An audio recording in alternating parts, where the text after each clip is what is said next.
We are at Hardesty's, where the people are great and the food is even better, and I'm with one of the best. Coach Todd Boyer, National Coach of the Year one time. 2017. Yes. But we're not talking about 2017 and his accolades this time. We're talking about 2015, because this Friday night's football game, big game against Coweta. We want everybody to come out to Jim Thorpe Stadium, and we wanted to give you another reason to be out there, because our state baseball squad from 2015, Coach Boyer's squad, is going to be recognized at halftime. Coach, we take this time, we want to hear some memories from Coach Boyer. Give us some things about 2015 that might just make us laugh. Well, I don't know about laugh. We obviously knew we had a good ball club coming back. We had our core group coming back from the previous year in 14, where we went 31-6 and went to the state tournament, and obviously didn't play as well as we'd like to, but we had that core group coming back. So we knew we had a great opportunity to have a good ball club in 15. And, to start out the year, we started out 1-1, and we went to Pensacola, Florida, to Tate High School in Pensacola, which is one of the best high school tournaments in the nation. They invited us to come play, and we did. And we went out there and played some really good squads and went 2-2. So, we come back 3-3, and we were after practice. When we got back, and one of my dad said, "What's wrong with us? We're 3-3 coming off of 31-6." I said, "Listen, just be patient and we'll be fine." And obviously we went 29-1, 29-2 the rest of the year, to finish up 32-5, and obviously to win our first state championship. So a couple of things about that you touch on. First, I want to talk about that group of dad and moms, because you had a fabulous support squad of dads and moms in 2015. And a lot of people don't realize that squad the year before it had 6 freshmen that were coming up, and they were just sophomores this year, and then you had some senior leadership. We'll get to that. But first, those parents that were kind of giving you a hard time at 3-3, talk a little bit about just how great they were the entire time. Well, it was a great group of parents, always willing to do whatever we asked of them, whether it was working in the concession or working in the press box or raising money or going out and getting stuff when we'd go on trips.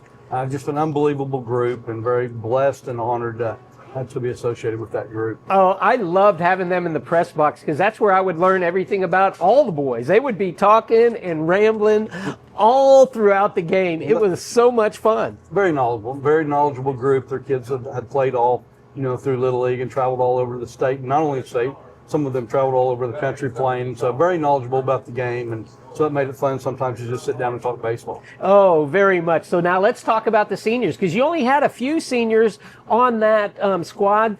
Very talented, but one in particular, Josh Roulette, who had come up through your system, and he was a leader on that squad. Oh, absolutely. Josh was what we'd call a quiet leader. He wasn't a big yell and scream guy, but he led by example. He was there every day, worked hard every single day, whether it was in the mornings in the weight room or at practice or even during game times. He just led by example. And so we were very fortunate to have him. He pitched, he played third, he played short, just wherever we needed him on that particular day is where he was at, and he provided great leadership to this young group. A perfect example of a coach's son. His dad, David, one of your primary assistants through that year. David was our pitching coach all through Josh's career, and we're very fortunate to have David, an alum of Shawnee, and obviously we're excited when he came back in 2000 and I believe in 07 with us, and then he followed Josh all the way through. So we were fortunate to have him, and then the knowledge that he gave to Josh as well on the ball field and away from the ball field. He was a great son and taught him the right way to do things. So Cooper, also a senior on that team, and was Robertson a senior or a junior on that team? He was a senior as well. Okay. So, Austin played right field for us, and actually he caught the final out in the 2015 game there at Mustang against Carl Albert, and so I know he was very excited to be able to record the final out for us to win that first state championship. And then, Teddy playing shortstop for us as well. Just a very good player for us. And again, just, I'll sound like a broken record, but sure, every one of them were great leaders. They worked hard. They made my job easy. I showed up. I very seldom did I have to get on to anybody for lack of effort. because if there was lack of effort or somebody was stepping out of line, one of their teammates beat me to it. Yeah. So I made it an easy job for me. Well, now when we come back, now we're not forgetting any seniors, are we? At that point, I don't think so. If you are, you need to tap me on the shoulder Friday night's game and let me know, because I'm going to give you a shout out during the football game. But when we come back to Hardesty's, we're going to talk about some of those phenomenal underclassmen that powered the team after the seniors. You're watching Coach Todd Boyer on the Coaches Show here at Hardesty's, where the food is great and the people are even better. At McElroy and Owens Funeral Group, your loved one never leaves our care. From your first phone call at the time of loss through final resting, we are with you. Stop by McElroy and Owens for a visit today. Get answers to your insurance questions from the insurance guy at the mall, Jim Pierce. As a part of what we do, you know I like to make recommendations of places or people that I think can help in our community.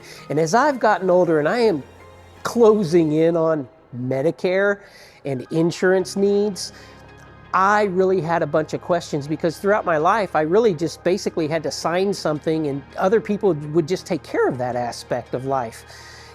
I ran into the insurance guy at the mall, Jim Pierce. I got to know him, and he made it so easy for me to understand and transition off of a typical type of insurance into the Medicare realm. Man, that relieved a lot of pressure from me. And I thought, you know, I need to tell people about this. I need to tell you, if you are approaching Medicare, if you're approaching the age of 60, or maybe you're older than 60 or late 50s, or if you just have insurance questions about your health insurance, Jim Pierce is really an easy guy to sit down and talk with, and he gives you straightforward answers while you're there. He'll ask you your information, put it into the computer, and just talk you through different options, and it's no obligation. Nothing did he ever pressure me to actually purchase something from him. But man, he sure gained my trust with the answers that he was able to give me and the peace of mind and peace of heart he was able to give me in this complicated realm of insurance, and especially as I approach 60. I am still just a kid at 60, but Jim Pierce, I recommend to you for any of your health insurance questions. Give Jim a call and let him advise you with your insurance needs. That's right, Logan. We didn't forget about you. Logan Franklin, of course, was the center fielder on that state championship team. That was his senior year. And actually, Logan, I thought that was your junior year, not your senior year. I apologize to you about that, because Logan also played a huge role in that state championship run. Oh, absolutely. You know, he played center field for us and directed the outfield. And Logan was another. You know, like I said, I don't want to sound like a broken record, but he was another leader for us, and he helped those young guys learn how to play the game and how to do things right in practice, and was there every day. I just provided great leadership for this ball club as well. So this is how we're going to do it, so I don't put my foot in my mouth anymore. We're just going to go around the field, Coach, Sure. on position basis, Sure. and let's see who comes up. Sure. All right, so that year, you know, I know that all of those seniors, it seems to me, did a little bit of pitching. I mean, even Logan once or twice stepped up there to the mound, didn't he? Sure. How about, let's talk about pitchers that really made a difference that year for you. Oh, well, you know, obviously our top three pitchers that year were, you know, I'll just go in the order that they pitched in the state tournament. You know, we had Eli Davis, who also played in the outfield for us, played left field while Logan locked down center field, and was outstanding out there. But, you know, he pitched game one of the state tournament for us against a very good Deer Creek team who we ended up beating 9-4, and Josh hit a big, huge grand slam to bust that game open for us there at Yukon High School. And then we moved over for the semifinals against a very good Chickasha ball club as well, well coached, and Mitchell Stone, our big 6'10" left-hander, threw an outstanding game and shut them out for a 3-0 victory against them. And Mitchell had actually come over from Deer Creek, Yes, right? Absolutely, yes. So And so he was a big addition on the mound as well. And then lastly, in the state finals, Tanner Sparks pitched against Carl Albert, and again another shutout. Tanner stepped up against a very good 3-time defending state champion in Carl Albert, who had won the state championship for 3 previous years, and shut them out and just did an unbelievable job as well on the mound. So who was behind the plate catching for all of these guys? Well, either Josh Roulette was catching or Jake Taylor was catching. So very, very good. Most of the time, Jake would catch, Josh would play third, and then if Josh caught, then we would play Jake at third base as well. Got you. And then over at first, if I recall, Big Mitchell handled your first base. He played first base, and at 6'10", was a big target over there, so they had a big throw radius, which made it simpler for our infielders. They didn't have to make that perfect throw if it was just in the general vicinity. Mitchell was going to get to that, and then he provided a big bat for us as well from the left side in the middle of our lineup in the 5-6 hole. He had that big mitt in lockdown. We talk about lockdown guys. At second base, we had AJ Barron, who one of my all-time favorite players. AJ just was a go-getter. He was another guy. I mean, if I asked him to go stand on his head in the outfield, that's what he was going to go do. But AJ played second base, and he also pitched for us as well. And he wasn't a dominating pitcher, but when he stepped on that mound, he thought he was the best pitcher in the world, and so that bled over into everything else that the team did, and so very competitive, just a very hard-working young man. And that comment can fit any of the ones that we've been talking about. Absolutely. Already. Mitchell steps up to the plate. He's thinking he's the best hitter in the world. Tanner's on the mind. He is the best pitcher in the world.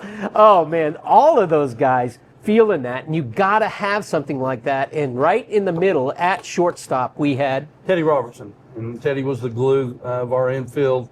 When a play needed to be made, Teddy made the play. Just another rock-solid guy, just steady there every day. I never got too high, never got too low. He was just that steady constant we needed in the middle of that infield. And then your number 10 or 9 or 8, 7, 6, depending on where you played him. You mentioned him once, but Tanner Sparks played a lot of different things for you throughout the year. He did as well. He played some short. He played third, which if Josh was pitching that day, he'd play third. If Jake was pitching, then he'd play third as well, and then we'd catch Jake or vice versa. We just rotated those guys around, and so wherever we needed Tanner on the infield, that's where he was at. Tanner was one of those guys that just had that gleam in his eyes no matter where he was. Man, he just took care of business. But as we look at that and we go around there, we had a junior in Mitchell Stone that year, right? He was a sophomore as well. He was. I didn't know. So, wow. So there were 4 seniors basically, and the rest were sophomores. We didn't have a junior class in there. No, I believe all those were sophomores, yes.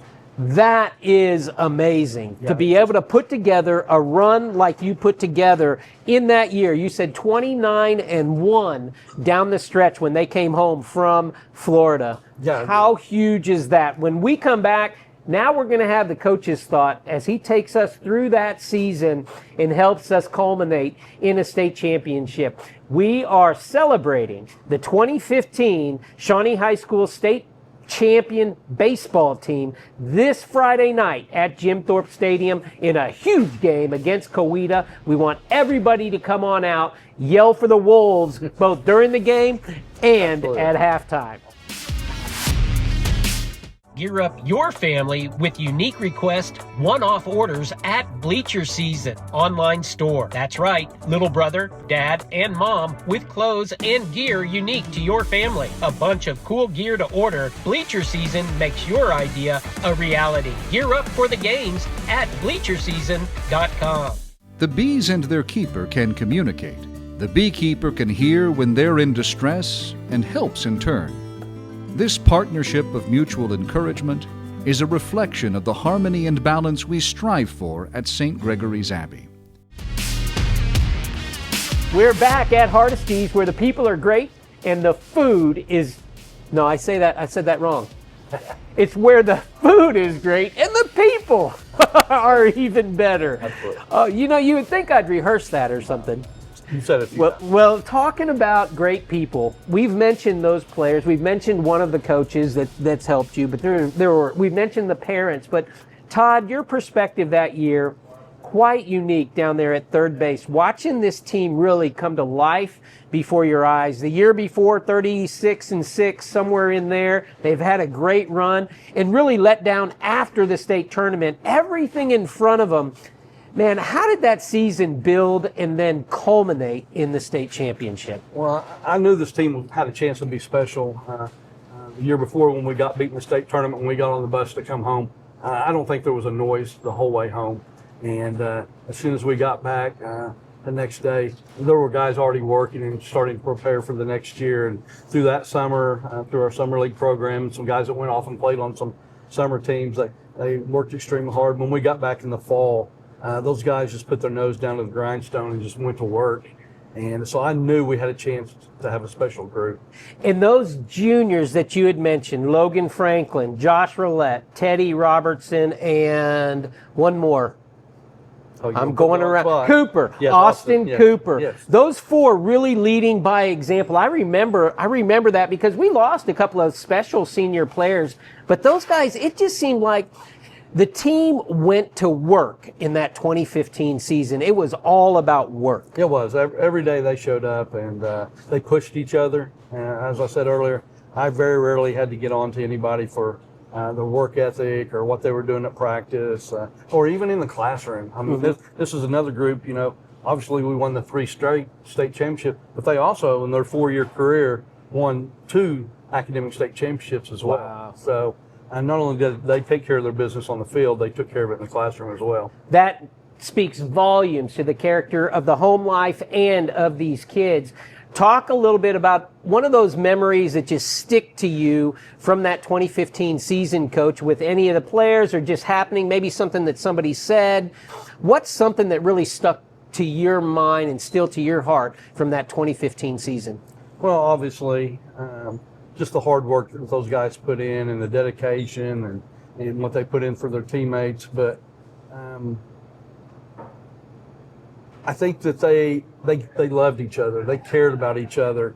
They weren't just teammates. They were a family, and that's what sticks out to me with this group is they cared about each other on and off the field, and they took care of each other, and that just made my job simple. So running through Deer Creek, Chickasha, and then the 3-time defending champion Carl Albert there at that state tournament. If I recall, our defense was just stellar throughout the entire, not just the entire season, but especially during that state championship run. Yeah, you know, defense and good pitching win at the high school level, and you know, throughout the season, you know, we had 14 shutouts from our pitching staff throughout the year, and we had 14 run rules, and once the playoffs started, we outscored our opponents 52-5. Wow! In the regional and state tournament. So our guys turned it up to another level once we got to the playoffs. They played hard and did all those things during the regular season, but when the playoffs hit, they stepped it up to a new level. I remember you know, 96, 97, 98, somewhere in there, you come in as a young assistant. You're there with Coach Jeff Schaefer at that time, and you're an assistant for, 15 years, a long time, Todd. And our teams are all good. We're going pretty much every year to the state tournament, and we just can't get over the hump. And what was the difference with this team come that state tournament time that we finally get our first state championship, at least in that period of time? I don't know if before that we had one, but at least in that period of time. You know, previously, you know, there were 4, 5, 6 times that going into the playoffs, we felt like we were the best team, and for whatever reason, we didn't play well, or we had an injury, or we just had a bad hop at the wrong time. You know, we weren't able to win a state championship. But this group, they showed up every day, put their nose down, they went to work, and we pitched really well. We played really good defense, and we got timely hitting. And if you can do those things, you're going to win a lot of ball games. And we were fortunate enough that we were pretty good at that. So what you're saying is they didn't leave it to any luck. When they showed up, they knew if they didn't get it done, the guy behind them was going to get it done. And if they didn't, the next one was. Yeah, absolutely. I can't tell you how many times the guy would make it out and he'd come to the dugout and he'd, hey, pick me up right here, you know. Yeah. And more times than not, the guy behind him did. Yeah, so it's that belief factor that victory is at hand. Coach Todd Boyer, congratulations. Now, this is part one, I think, to maybe a 3-part series, because this is going to be state championship number 1. For the senior class, they bust the bubble. Shawnee gets a state championship. But those super sophomores, they've got a career in front of them, and I hope for the next 3 years we get to do this, Coach Absolutely. Todd Boyer. We appreciate it. Thank you very much. State champions 2015 baseball squad. Way to go, guys. We're all proud of you. We have the Coaches Show right here at Hardesty's, where the food is great and we bring even greater people in the doors.